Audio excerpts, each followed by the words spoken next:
নমস্কার বন্ধুরা, এই গরমের দিনে তোমরা সবাই কেমন আছো কমেন্টে জানিও। কিন্তু এই গরমের দিনে বেলের শরবত খুবই উপকারী। এই বেলের শরবত আমার তো ভীষণ ভালো লাগে। বেলের শরবত বানানোর জন্য আমি এখানে নিয়ে নিয়েছি পাকা বেল। এখন বেলটা একটা ভারী ধাতুর সাহায্যে ভেঙে নেব। বেলটা ভালোভাবে ভেঙে নেওয়া হয়ে গিয়েছে। এখন আমি এর থেকে সম্পূর্ণ শাঁসটা ভালোভাবে বের করে নেব। দেখুন বন্ধুরা, বেলটা একদম পাকা, কত সুন্দর দেখতে হয়েছে। এই রকম পাকা বেল খেতে বেশ মিষ্টি। এখন বেলটা থেকে সম্পূর্ণ শাঁসটা আমি একটা পাত্রের মধ্যে ভালোভাবে বের করে নেব।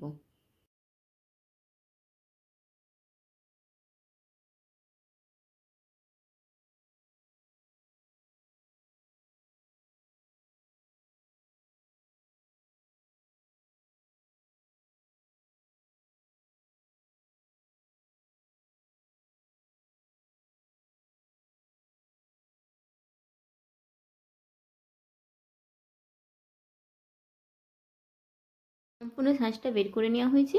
এখন আমি বেলের গায়ে যে শাঁসটা লেগে আছে সেই সম্পূর্ণ শাঁসটাও একটা চামচের সাহায্যে ভালোভাবে নিয়ে নেব।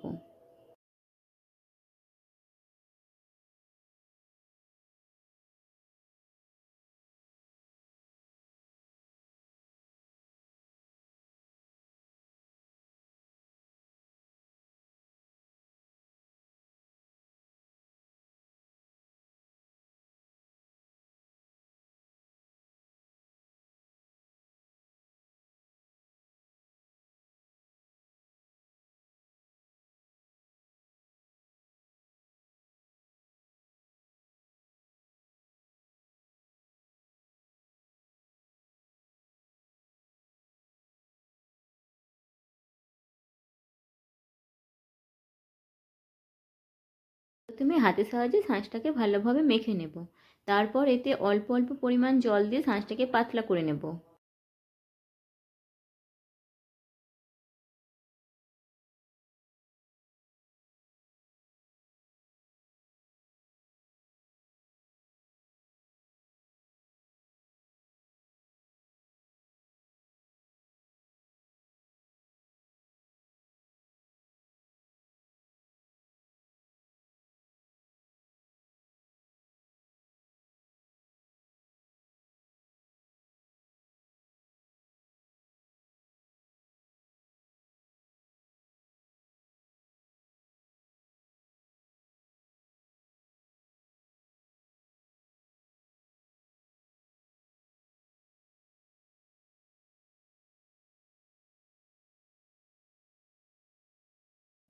একসঙ্গে অনেকটা জল এর মধ্যে দিয়ে দেব না, কারণ বেশি জল হয়ে গেলে শরবতের টেস্ট নষ্ট হয়ে যাবে।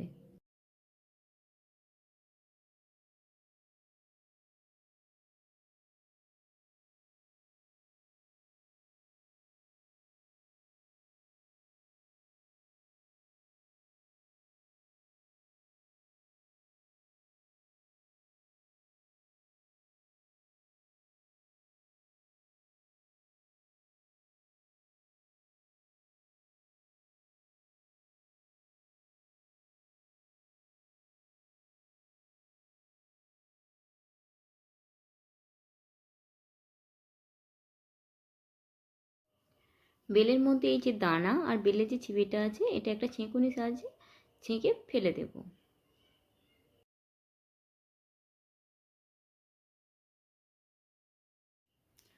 সম্পূর্ণ শাঁসটা ভালোভাবে পাতলা করে নিয়েছি জল দিয়ে। এখন এই শাঁসটা অন্য একটা পাত্রে ছেঁকুনির সাহায্যে ছেঁকে নেব।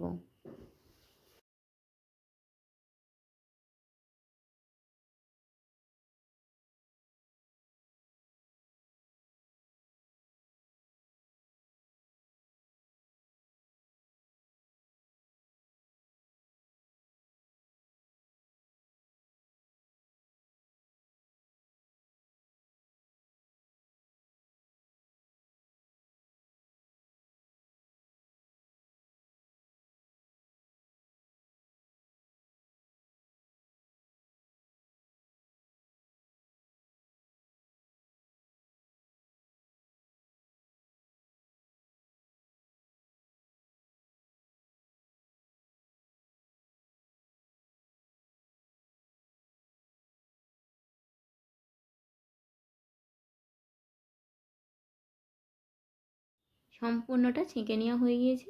এখন এই অবশিষ্টটা ফেলে দেব।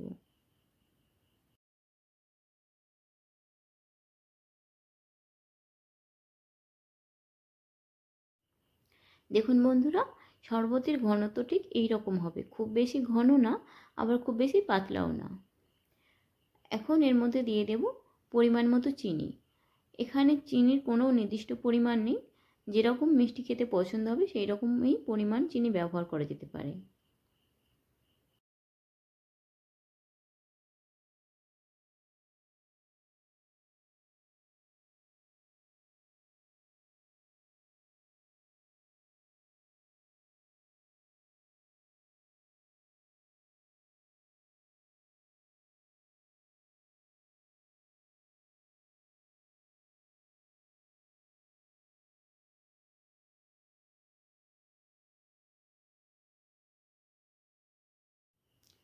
চিনিটা সম্পূর্ণ গলে যাওয়া পর্যন্ত অপেক্ষা করব। আর এতে দিয়ে দেব সামান্য পরিমাণ লবণ। এখানে খুব বেশি পরিমাণ লবণ ব্যবহার করব না। এই সামান্য পরিমাণ লবণটা দেওয়ার কারণে শরবতের টেস্ট বেশ ভালো আসবে।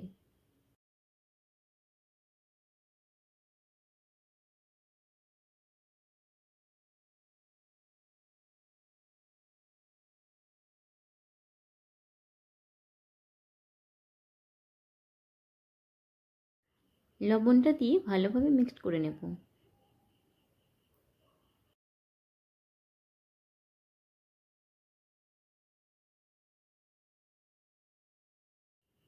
শরবতটা সার্ভ করার জন্য এখন একদম রেডি। এখন এটা অন্য একটা পাত্রে ট্রান্সফার করে নেব।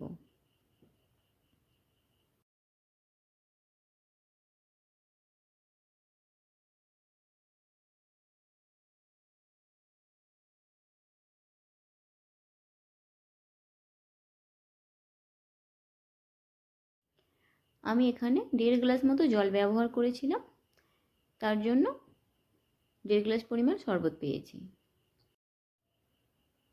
1 গ্লাস ঢেলে নিয়েছি, এখনও পাত্রে অর্ধেক গ্লাস থেকে গিয়েছে। ভিডিওটি যদি আপনাদের ভালো লেগে থাকে প্লিজ লাইক, কমেন্ট, শেয়ার করে দেবেন।